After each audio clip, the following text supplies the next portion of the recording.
यशस्वी देश के प्रधानमंत्री नरेंद्र मोदी जी ने 16, 17, 18 को विशेष सत्र बुलाया है और जो देश के प्रधानमंत्री जी ने शौचालय से बनाकर नई पार्लियामेंट बनाने का काम किया 11 साल में, और उस नई पार्लियामेंट में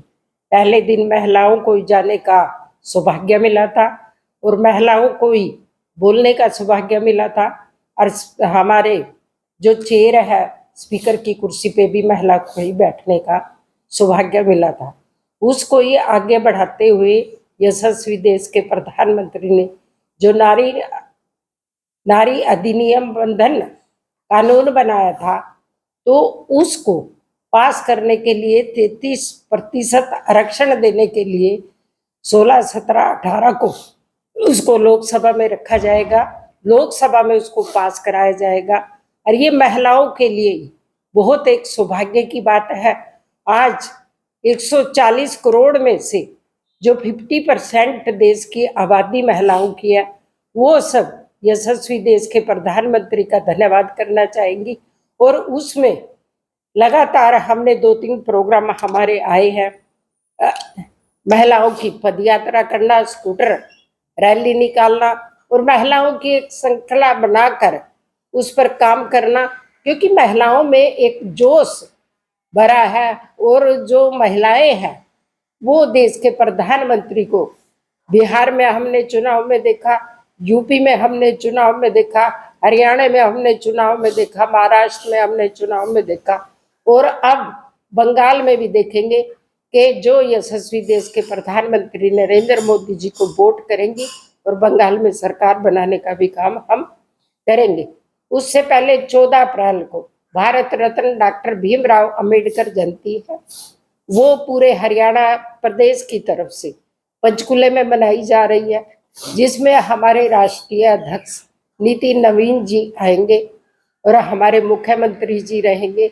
और पार्टी के प्रदेश के महामंत्री, हरियाणा सरकार में मंत्री कृष्ण बेदी जी उनकी अध्यक्षता में रहेगी, कृष्ण पवार जी की अध्यक्षता में रहेगी। और ये पहली बार हुआ है कि हमने कुछ दिन पहले ही 6 अप्रैल को भारतीय जनता पार्टी का स्थापना दिवस मनाया था, 42वां स्थापना दिवस था। और हमारी पार्टी का स्थापना दिवस था, इतनी ही उम्र के हमारे राष्ट्रीय अध्यक्ष, ये जो संकल्प है हमारे देश के प्रधानमंत्री नरेंद्र मोदी जी का 2047 तक आत्मनिर्भर भारत बनाना है, उसमें महिलाओं की भूमिका और महिलाओं का साथ, उस विश्वास को, उस संकल्प को सिद्धि तक ले जाने के लिए 18 तारीख को इस बिल पर मोहर लग जाएगी। 33% लोकसभा में महिलाएं पहुंचेगी, विधानसभा में महिलाएं पहुंचेगी। आज हरियाणा प्रदेश की तरफ से, अंबाला लोकसभा की तरफ से महिलाएं स्वागत करती है और धन्यवाद करती है। डॉक्टर भीमराव जी ने जो हमारे संविधान में लिखा है